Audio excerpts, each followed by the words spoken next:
guys all doing today? We're actually going to be checking out the Mazda CX-30 today. This is specifically the 2023 model. Let's go get ready to check it out.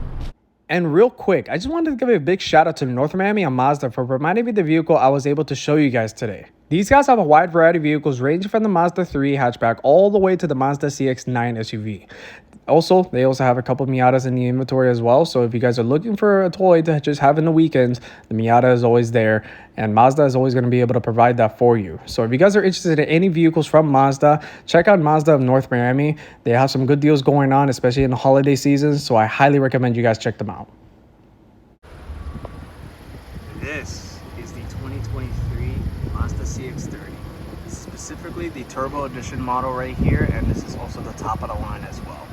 Coming with all-wheel drive, coming with 250 horsepower and 320 pound-feet of torque. This is a sweet little ride that you can have. So let's go check out the rest of the car. Now, I know arguably some people actually may look at the CX-30 as maybe an SUV that may not be just right in their list. Honestly speaking, whenever I actually looked at the CX-30 in the very beginning, I was kind of confused as to what the hell was the purpose of this thing, to be honest with you. It's smaller than the CX-5, which is right behind me actually, funny enough. Smaller than the CX-5. It comes with a turbo and it's based on the Mazda 3, which is not really much of a problem for me, but I didn't really understand what was the purpose of this thing. Now, actually kind of looking at it, I actually could understand a little bit better what the CX-30's purpose is there. With that being said, what is the actual purpose of the CX-30? Well, you do have the regular Mazda 3, which this is what the CX-30 is primarily based on. And the CX-30, all it is really is a lifted Mazda 3. But it does come with a few different things. Those few different things actually are one of the big ones, body cladding. I'm not really too much of a fan of body cladding, but the CX-50 actually did a very good job with it. The CX-30 was more of like a first time try for Mazda when it came to this. I'm not saying that this SUV looks ugly by any chance. This is actually still a pretty good looking SUV. The body cladding is not the biggest thing that I'm a fan of, to be honest with you. I like how they did it with the CX-50. The CX-30, not too keen on by any chance, but it still doesn't look too bad. And in this dark color, it does look a lot better than maybe rather in a white color. But I'll be honest with you though, in this dark color, it does actually look pretty good. And one other thing too that I actually do like a lot about the CX-30 mainly primarily is that there's still the same options like in the Mazda 3. The interior, when you actually look at the CX-30, which we'll actually look at in just a second, actually has a very similar interior as the Mazda 3. It looks pretty much identical. And the thing is that I was also expecting too that it may actually come with the same options as the Mazda 3, which it does end up coming with. I have not seen a CX-30 with red leather seats by any chance, but it does come with a turbo motor, which I was kind of surprised with, and it does come with all-wheel drive, so this should be a pretty sweet ride to drive. So let's go actually check out the interiors, and then we'll get ready to drive. All right, so now sitting in the inside of the Mazda CX-30. Okay, so let me just close the door and everything. The car's already on, so I already have the AC kind of cooling me down a little bit. But anyway, sitting inside the CX-30, you have a very similar interior of the Mazda 3. I'm not gonna say it is ugly or anything like that. It's a really nice looking interior. I do like the details in this interior a lot. You know, I like the color tone that they actually played off here. Now, when you kind of look in the camera and stuff, I know it's kind of hard to see, but it just looks like an all black interior, which relatively it is an all dark interior, I will say that, but it's not entirely all black. The top portion here is more of a two-tone, really dark brown leather interior here. I like the soft padding here, and I also like this leather band right here as well, which actually does feel great. And you also have the two-tone continuing on down here with a nice controls over here, which you're going to have your mirror controls here, your window controls, which are all one touch automatic, by the way, every single window. So that's nice to have. Your power locks are going to be here, and your door handle of course is going to be right there. So let's also continue on with the rest of the interior. Now, for you guys to see a little bit better, because this is kind of like an awkward camera position I've never had to deal with before. But anyways, your arrays and the controls down here are exactly identical to the Mazda 3. So you have your dual zone climate controls, you have your AC controls right here, your power on. You only have heated rear seats, you don't have cool seats, but you also have heated steering wheel. You don't have heated rear seats, so that's a feature that doesn't come with the CX-30. But you do have heated steering wheel and you have heated seats in the front. So it's nice to have. You have this leather steering wheel that is very soft. I have to be honest with you, it is a very soft steering wheel. That's something that actually shocked me a lot. You also have your controls here, which actually feel a little bit more premium than before. So like I was saying in a few videos back, and whenever I was driving, I believe the CX-5, I was saying that the steering wheel controls actually feel, you know, relatively similar to Mazda, and Mazda's still keeping that same concept here. You still have your radar adaptive cruise control in the same position. Your volume and radio controls are all in the same position. They just feel nicer. That's really it. I mean, I do like the type of plastic metal feeling that I'm getting here. I mean, you can still tell in the end of the day that they're still plastic, but they actually feel a lot nicer, and I actually like that. Same thing when it comes to the controls down here. Now, it could fit a nice small cup, as you can kind of see over there. I was drinking hot chocolate this morning. And you also have a nice newer looking shifter here. It is still a 6-speed automatic in the end of the day, and you also have a very nice looking camera too. Also, I have to mention that again. I'm not sure if I mentioned that, but I mentioned that a few times already. But anyways, the shifters, it is a little bit nicer looking. It does feel a little bit more premium. You still have a 6-speed automatic, so once I get ready to drive this car, I'll let you know how that feels. Relatively, I'm pretty sure it's going to feel like every single other Mazda I've driven already. So that's one other thing too. You also have your sports mode over here, and normal mode as well. So sports mode shifts from like 6-speed automatic to a 4-speed automatic, and it keeps the RPMs on a higher range. So then you also have your radio controls here, which function the same exact way. They just look nicer, and I actually like how much wider the volume knob is down here too. And that's actually something that I actually really do like a lot. And you also have a power sunroof here. Your sunglass holder is going to be over here as well. Your glove compartment is going to be all the way over here. And your center armrest, you slide this back, and then it goes up just like that. And it comes with decent storage too. Let me clean that up really quick. And it comes with decent storage too. That's something that I actually do like a lot here too. It comes with a good amount of storage, and that's pretty much it. You also do have 2 USB ports here, and you also have a cigarette lighter looking thing.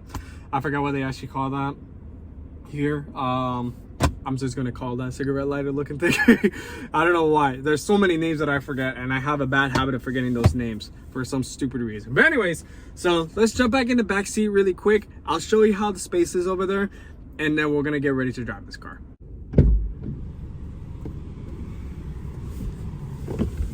All right, sitting in the back seat of the CX-30. I am going to be honest with you guys, it is a little tight back here. I'm not going to be saying that it is very spacious or anything like that. It is a little bit tight, but that doesn't mean that it's terrible back here. I have been to worse back seats, and my truck is probably the worst back seats that you ever experienced, that or an FRS. But that's a 2-seater car. This one is not a 2-seater car. This is a 4-door SUV.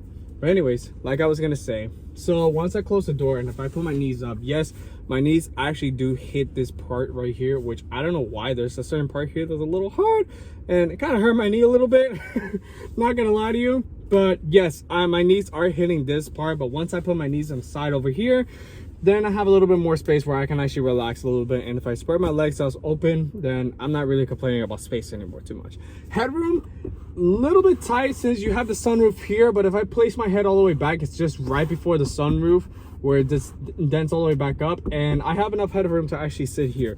Okay, now I mean my head's not touching the ceiling by any chance, so that's a good thing at least.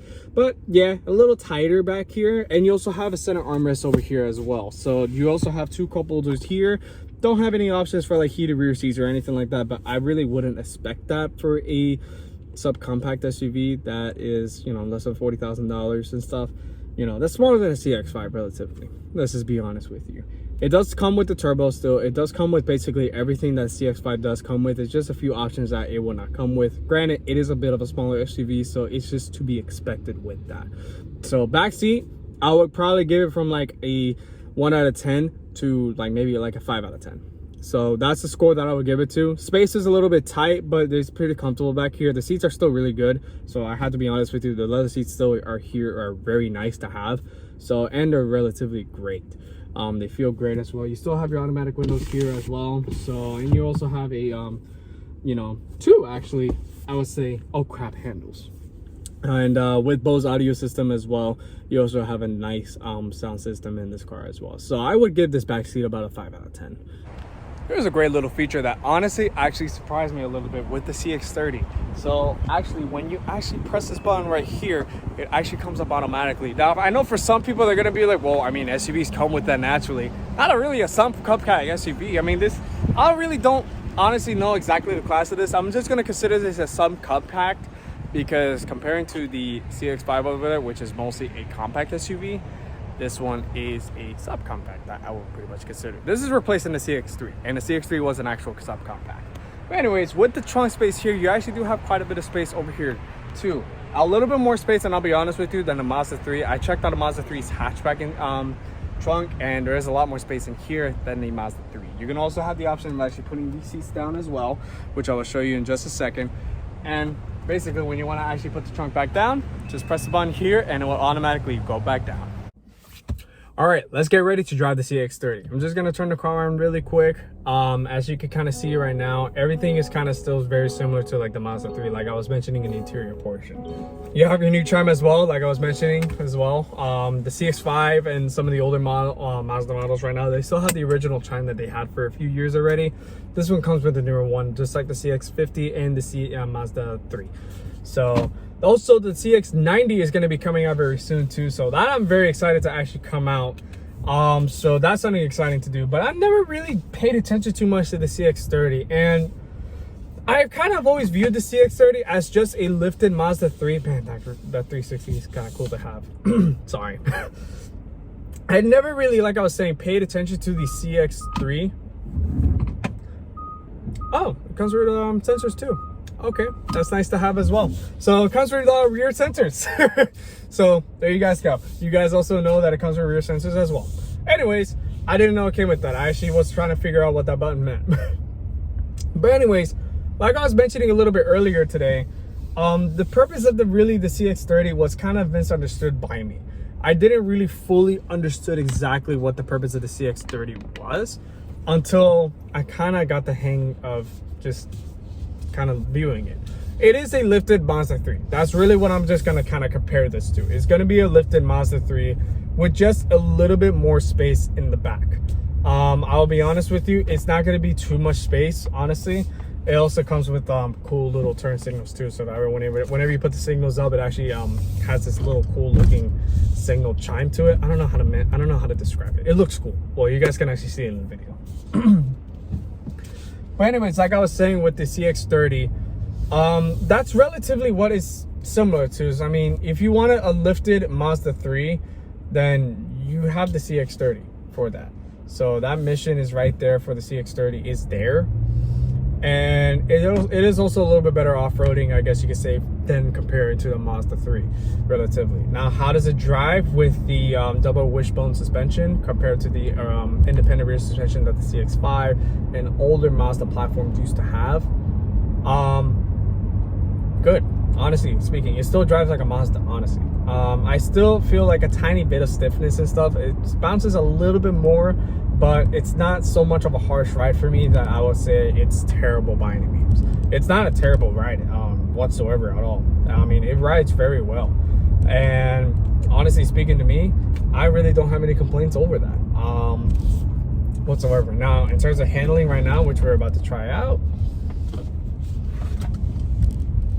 handles great. Steering is great too. I won't say the steering is just as good as maybe the CX-50, but the steering is actually surprisingly really good, and it handles very well for its sake. So when it comes to that, I mean, it still handles like a normal Mazda, and I will probably say it probably rides a little bit taller. Feels a little bit taller than the Mazda 3, I would probably say on that, and that's not really bad. I mean, if you want an actual SUV, then you have the CX-30 for that option now. So with the Mazda 3, you know, you have a lower car for that reason. And it is a little bit smaller and it feels a little bit more dynamic. I have yet driven the Mazda 3 Turbo yet. I'm dying to drive one of those things. But at least right now for me, I actually have a nice little privilege to drive something very similar to the Mazda 3 right now. And one thing I also have to say too, the seating position is great here. I actually really like the seating position over here. I can kind of see the hood just a little bit, but most of the hood just dips all the way down. So you're not really having so much of a view that's interrupting by the hood per se. So for some of you guys, that's a good thing. I do kind of like seeing the hood at the same time because I just kind of like that reassurance in a sense. And the seating position, I sit down low. I have great headroom up here. Even with the sunroof, I have phenomenal headroom, so that's not a complaint. Space-wise in here, my legs feel great. My back and body feels completely fine too. And the steering wheel is not too far. It's not too close. It fits perfectly fine. The seat, I can actually sit perfectly low and in a perfect position where I actually can finally comfortable. You know, majority of the cars that I go in, sometimes I don't really have a great seating position. I like sitting low, and I do like sitting a little bit back and stuff. I don't know why. I just have really long arms, and I hate whenever my arms overband the steering wheel too much and I kind of drive like this. Luckily with this car, I actually don't feel that, and I actually really like that a lot. And with the power too, since this is a turbo model as well, I do have to mention that it does pick up. It does definitely pick up. So I have not full throttled this thing yet, but I know this one probably picks up a lot more than most of the other Mazdas that I have driven so far with a turbo motor. I think probably the fastest turbocharged Mazda to date right now is probably the Mazda 3 Turbo. Other than the Mazda Speed 3, I'm not mentioning that one. I'm just talking about the new Mazda turbos right now. I'm pretty sure that the Mazda 3 Turbo that's out right now with the 6-speed automatic and the all-wheel drive is probably the fastest one out of all the turbocharged Mazdas that you can buy today. I think the only one that doesn't come turbo right now is the Miata. The Miata is the only one right now at the moment that doesn't come with a turbo motor, and it's kind of understandable with that. And honestly speaking, I think the Mazda 3 is perhaps the fastest one, going to 0 to 60 around like 6 to 7 seconds and stuff.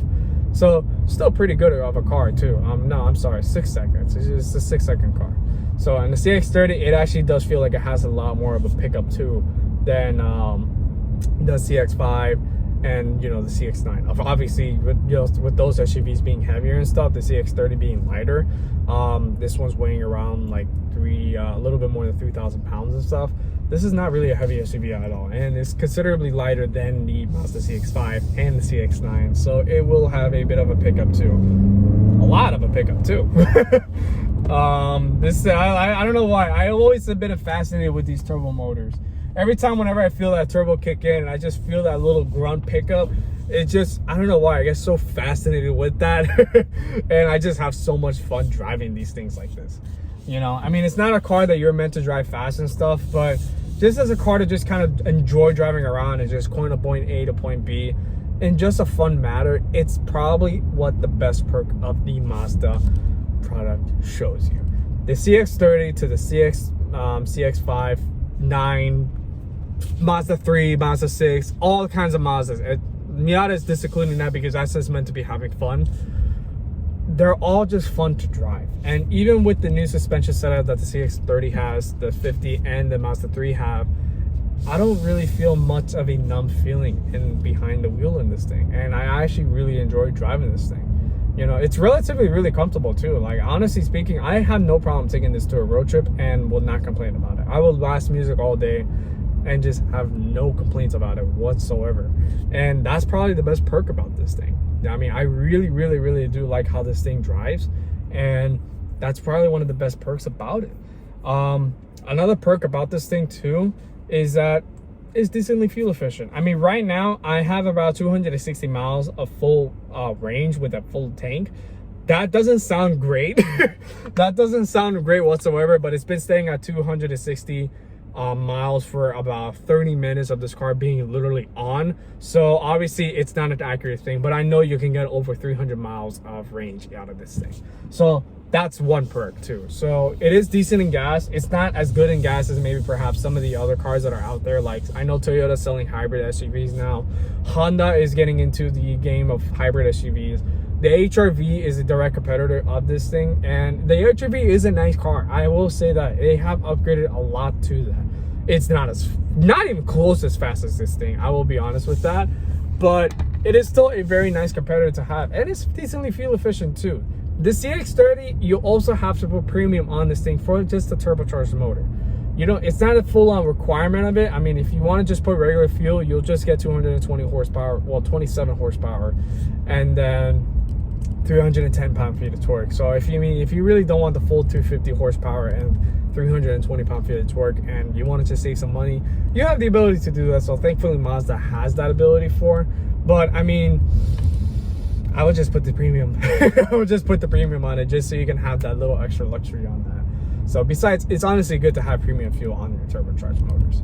Now, also what I do like to actually see is my drive up display as well. Right now it's showing me that I'm at 26 miles an hour on the windshield, and instead of me rather just looking down constantly at my gauges, I like looking up and actually kind of seeing what speed I'm in. And this is a pretty bright screen drive up display as well. I didn't really expect the numbers to actually be such a big number, but it's actually so nice to actually have something like this.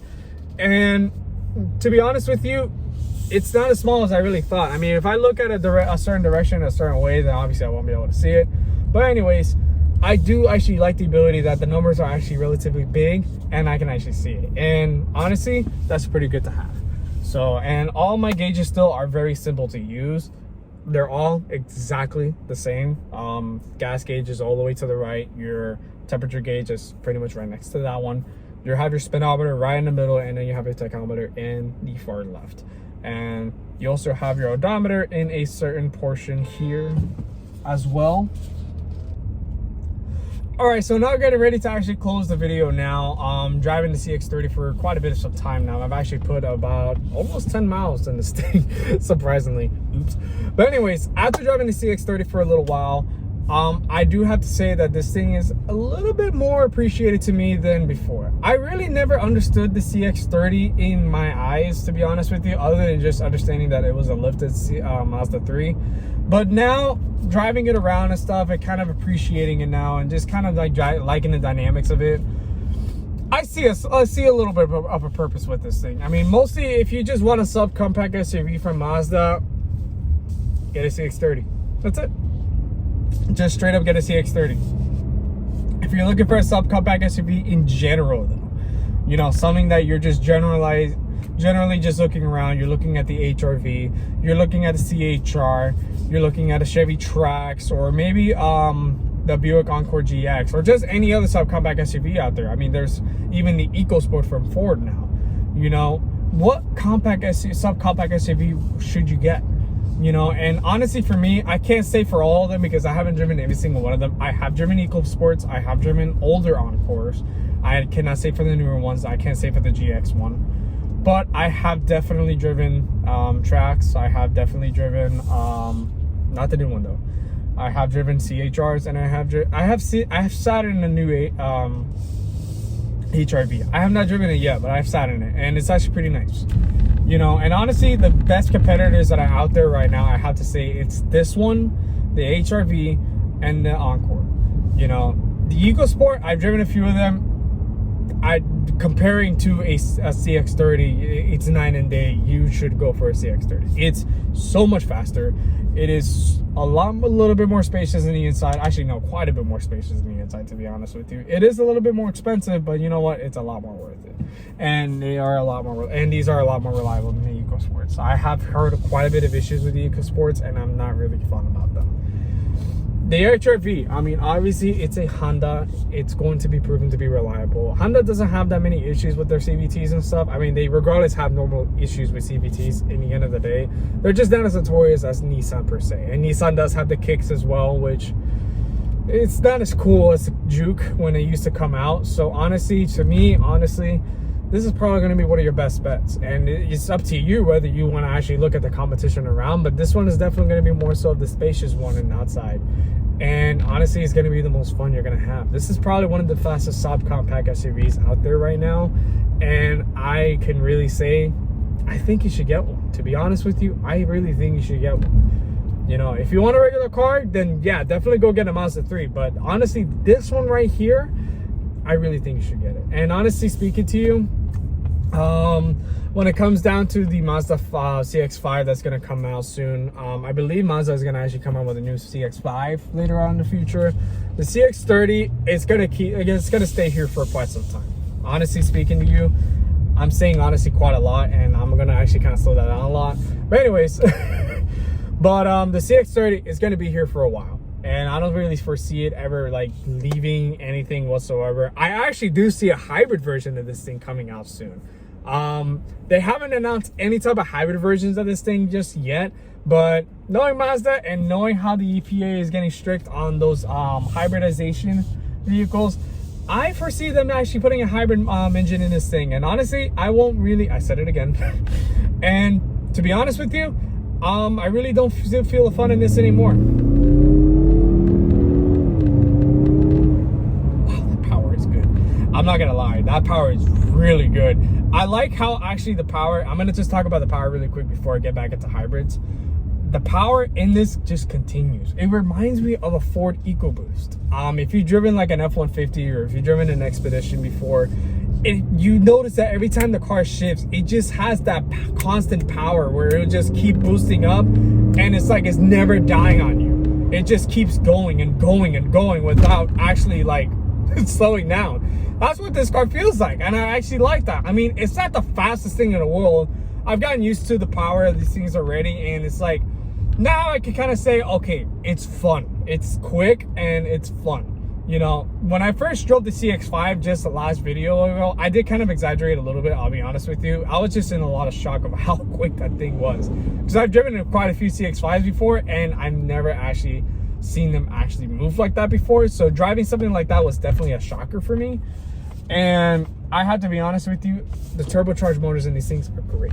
Now, when it comes down to the hybrid motors that are going to be coming out of this thing very soon, that is definitely going to be some big news once the CX-30 comes out with the hybrid motor. I know the first ever hybrid model that's going to come out of Mazda is going to be the CX-90, and the CX-90 is definitely going to be one big game changer for me, that is going to be changing everything around Mazda.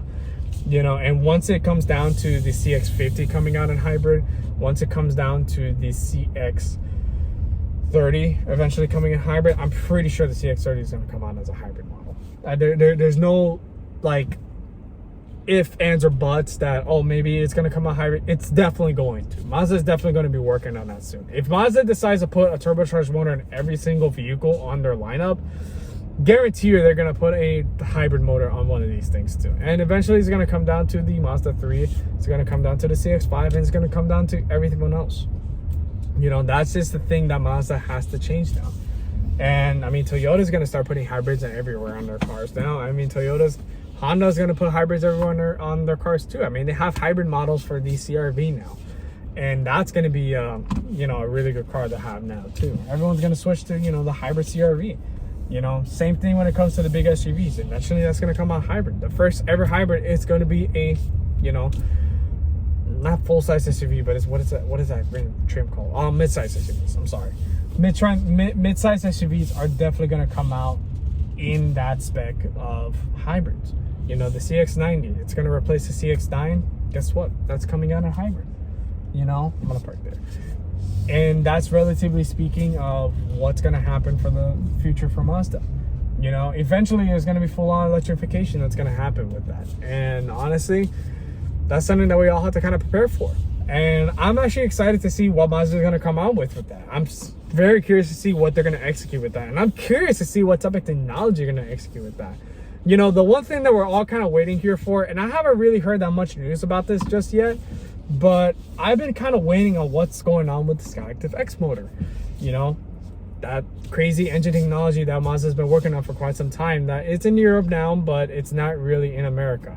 I don't know exactly what's going to happen with that motor. And I know when the Mazda 3 just came out with the fourth generation of the Mazda 3, that was actually going to be a big deal for Mazda.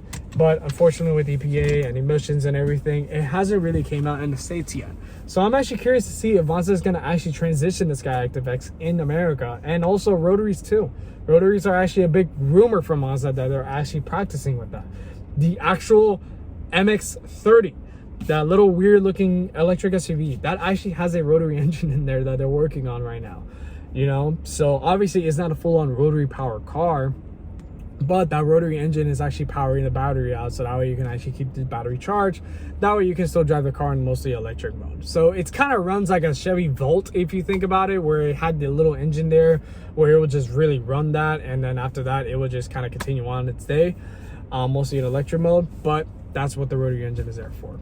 But anyways, guys, if you're actually interested in the Mazda CX-30 or interested in any other Mazdas in the lineup right now, check out Mazda of North Miami. They have so many options in this, and they're still continuing on. I literally just came here this morning and they had a full truckload worth of cars in that load. So they're just constantly getting new cars in. All right, and also please subscribe to my channel. It really does help a lot. We're gonna try to keep these production videos constant, and I'm very happy to see what's gonna come out next. I think the next video is gonna be pretty much the Mazda 3, which is gonna be the final new product of Mazda right now. And pretty much after that, I'm gonna just be doing mostly other reviews and stuff. After that, from pre-owns to different products. So I'm actually excited to see what's gonna continue on with General Cars, but I'm so excited for that. But please like and subscribe this video. And also please just leave a comment if you want. And if you want to correct me for anything that I have said maybe in this video, I have no problem with that either. But please guys, give it a shout out, or please subscribe to the channel. Thank you guys so much. I'll see you guys in the next video.